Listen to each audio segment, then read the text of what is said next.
Good evening, everyone, and welcome to another round of sound. This is the #1 Cochran Sports Showdown. So much to talk about. I'm Bob Pompeani. Thanks for joining us.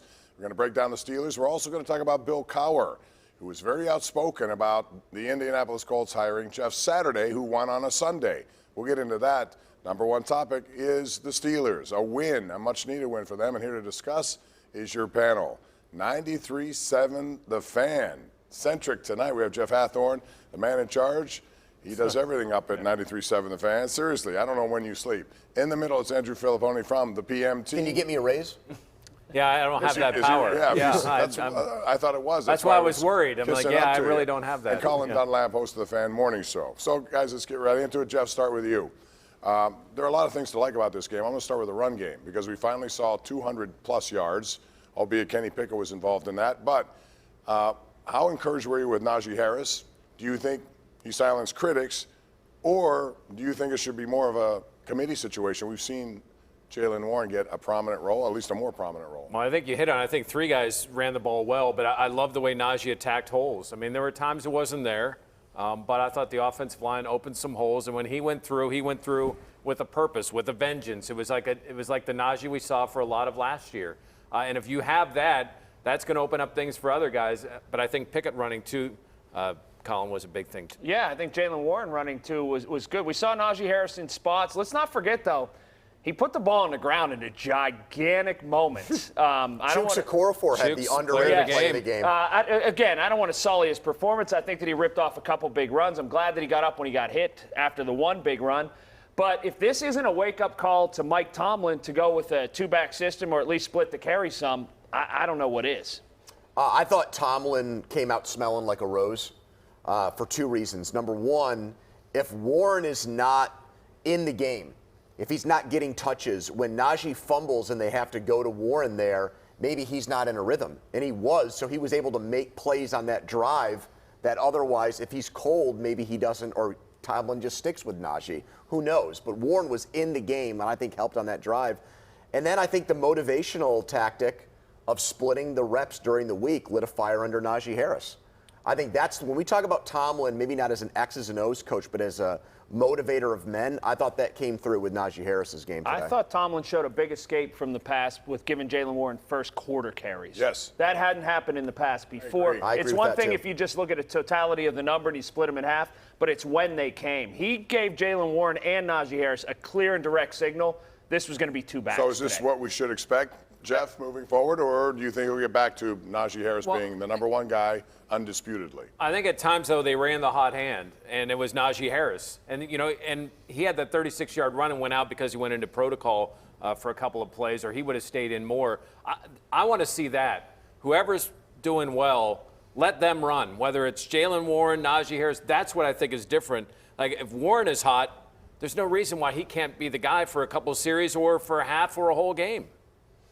Well, I don't have confidence in Tomlin doing that. That part of it, Should he? Yeah, I think he should, but that's, to me, if they both go in early and Najee struggles and Warren looks good, that'll be the real test. In that moment, does he actually go with the undrafted rookie player? Yeah, until I see it, I won't believe it. But it worked out today. I thought the backs made him look good. I really did. Yeah, and the offensive line, I had to like the fact they were running the ball a lot more. Chris Hoke told me last week they got to commit to it, and they did today.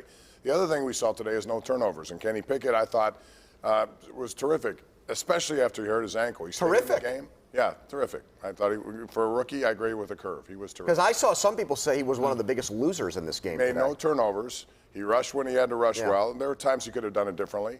He didn't make mistakes. I think he ad-libbed on the goal line, too, and called his own number to score. Right. And that's the other thing I like about it. He's not afraid to do that. Right. Anyway, I mean, there were some decisions down the field I didn't like, Andrew. But overall, I thought this was his best performance. And it came at the time they needed it the most. Well, he did not. It was not pretty. I mean, he did not make a lot of wow throws today. I think watching the first half, there were some plays downfield that he just missed the mark on. And I thought, for a young player who doesn't have a body of work yet, that might affect his confidence. But it didn't. I thought he played maybe a safer game today. I think he threw the ball away on some plays. Yeah, and that's okay when Andy Dalton's the other team's quarterback. And that really was the deciding factor in the game, is that Kenny Pickett didn't turn the ball over. Andy Dalton did, but the difference is, unlike the Miami game, the Steelers' defensive backs actually came away with those footballs. It'd be a totally Kenny Pickett was on the precipice of outplaying Tua in that Sunday night game, but his corners didn't come down with the ball in that one. I thought Kenny Pickett's second quarter, I thought that was some of the worst football I've ever seen him play. I mean, I thought it was bad. Second half? But when he was saying this after the game, he thought about taking a couple of chances, but decided just to make the safe play. And if he would have thrown that interception, that would have gotten the Saints right back in the game. Well, I think he learned from the Dolphins interception. Right. And especially after New Orleans ran off those 10 straight that's points. a sign of maturity. You go into the third quarter, I thought they moved the football well, and I think that's on Kenny. I thought in the second half today, half. we saw from Kenny Pickett what we thought we were going to get from Mitch Trubisky. Is a safe quarterback who didn't take a lot of risks, who took the play in front of him, and understood that there was a W to be had, and he went out and got it. He didn't necessarily push it or step on the gas. He did the things he needed to do. And if you get that out of him, and the other quarterback isn't a world beater, you're going to win. And by the way, the Saints should fire their coach today for having Taysom Hill on their roster and not having him run a 4th and inches and having a 79-year-old Andy Dalton try to do it. Right. Taysom Hill is employed to do one thing. About Alvin Kamara, he got 8 carries. Right. Well, we were Alvin saying Kamara that in the should be press more. box. I mean, because Taysom Hill is built. Yes. Like, I know he hadn't run for much, but you know you're going to quarterback sneak He's anyhow. Tim How is Tebow he and not throws with in the that? other hand. I know we're going to talk about this guy later for a different reason, but that was a classic Cowher game in that a lot of coaches say more games are lost in the NFL than they are won. And I actually thought the Saints beat themselves today. The Steelers didn't do anything stupid.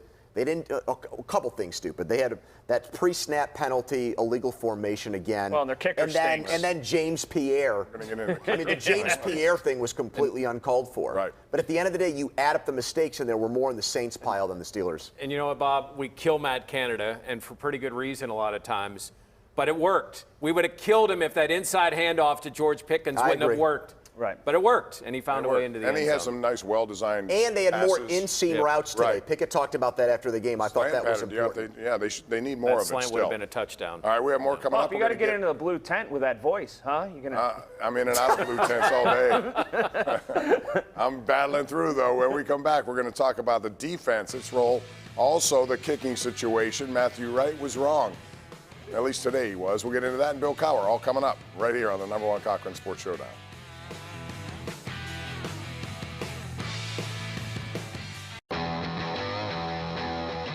#1 Cochran Sports Showdown is brought to you by #1 Cochran. Go one better.